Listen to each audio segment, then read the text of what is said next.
Characteristics of cell. जाहिर सी बात है कि सेल हमारे बॉडी का बेसिक यूनिट है, तो इसकी विशेषताएं भी अलग ही होंगी।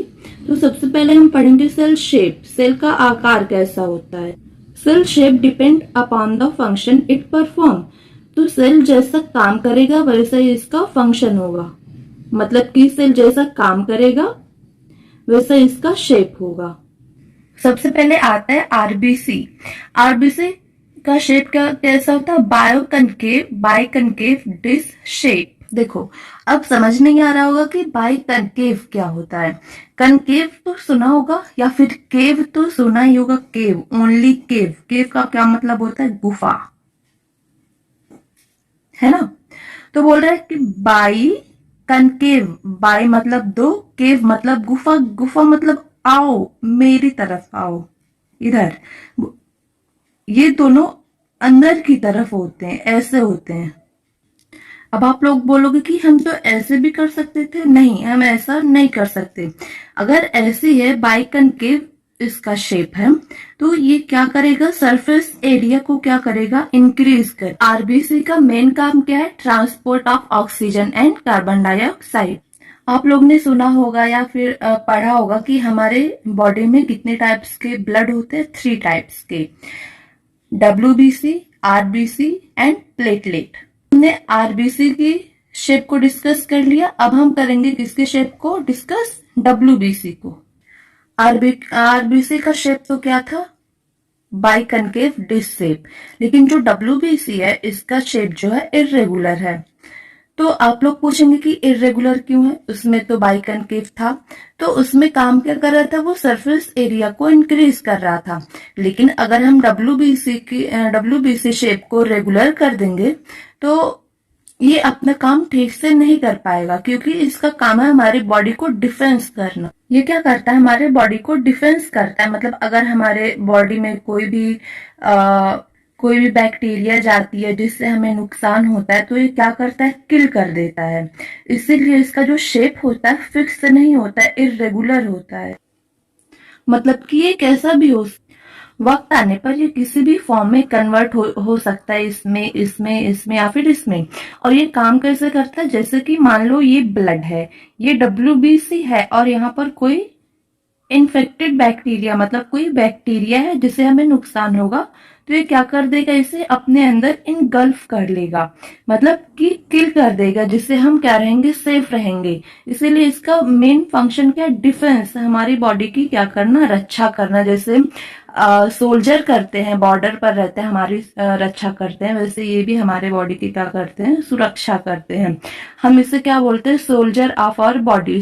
WBC soldier of our body. अब थर्ड हम किसके शेप को देखेंगे? न्यूरॉन। न्यूरॉन के शेप को देखेंगे। आप लोग ने सुना होगा कि जो हमारा ब्रेन है, स्पेशली जो ब्रेन है, ये किससे मिलकर बना होता है? न्यूरॉन से मिलकर बना होता है। और ये क्या होती है? लॉन्ग ब्रांच्ड होती है। मतलब इनमें ये ब्रांच्ड होती है, जैसे पेड़ नहीं होते उनमें कई सारी शाखा निकली होती है, ब्रांच्ड होता है, उसी तरह ये भी होता है। और इसका मेन फंक्शन क्या है? जैसे WBC का था डिफेंस, वैसे इसका मेन फंक्शन है कैरी मैसेज। मतलब कि हमारे बॉडी से, ब्रेन से मैसेज को एक जगह से दूसरी जगह पर ट्रांसफर करना।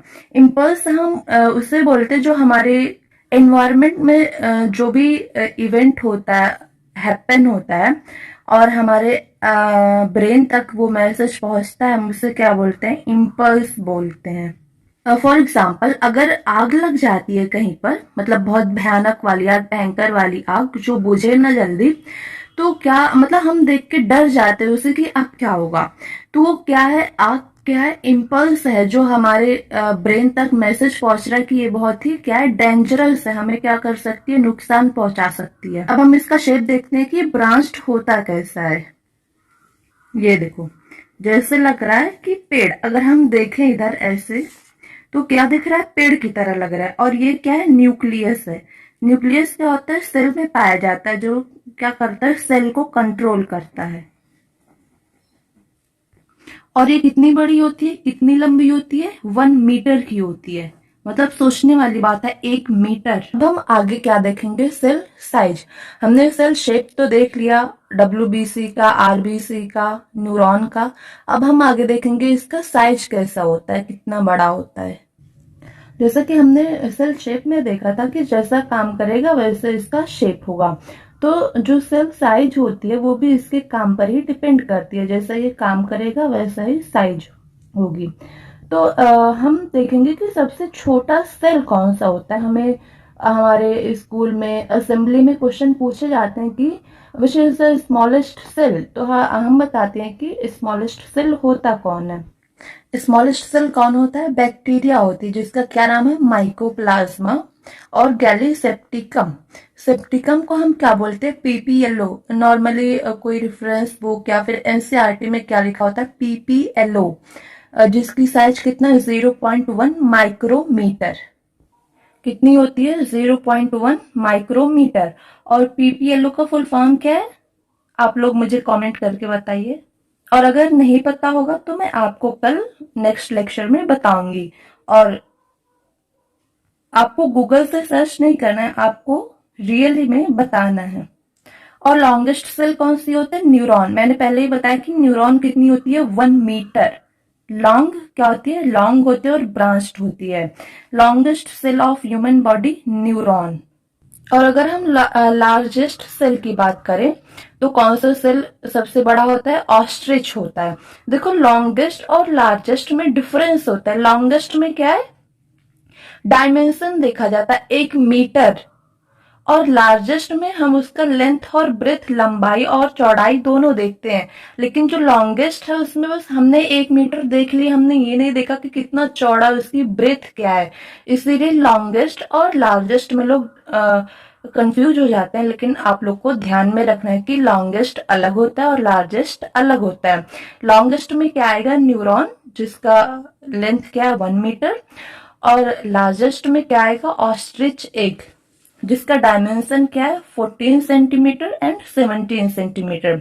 मतलब कि लेंथ और ब्रेथ दोनों दी हुए 14 सेंटीमीटर। और अगर हम वेट की बात करें तो कितना होता है, 2.5 केजी, मतलब कि 2.5 किलो का होता है शुतुरमुर्ग का अंडा। हमने सेल शेप, सेल साइज की तो बात कर ली कि सेल का शेप कैसा होता है, साइज कैसा होता है। अब हम बात करेंगे सेल नंबर, मतलब कि सेल, कितने सेल पाए जाते हैं। मतलब कि एक ऑर्गेनिज्म है, उसके अंदर कितने सेल पाए जाएंगे। मतलब कि वो यूनिसेलुलर, मल्टी सेलुलर, हम ये पढ़ेंगे अब। देखो सेल नंबर का क्या मतलब है कि यूनिसेलुलर और मल्टी सेलुलर। यूनिसेलुलर का क्या मतलब होता है, सिंगल सेल या फिर एक सेल। जैसा कि अमीबा में होता है, वो सिर्फ सिंगल सेल से मिलकर बना होता है। और मल्टी सेलुलर क्या होता है, मल्टी सेलुलर मतलब क्या होता है कि कई सेलों से मिलकर बना हुआ होता है।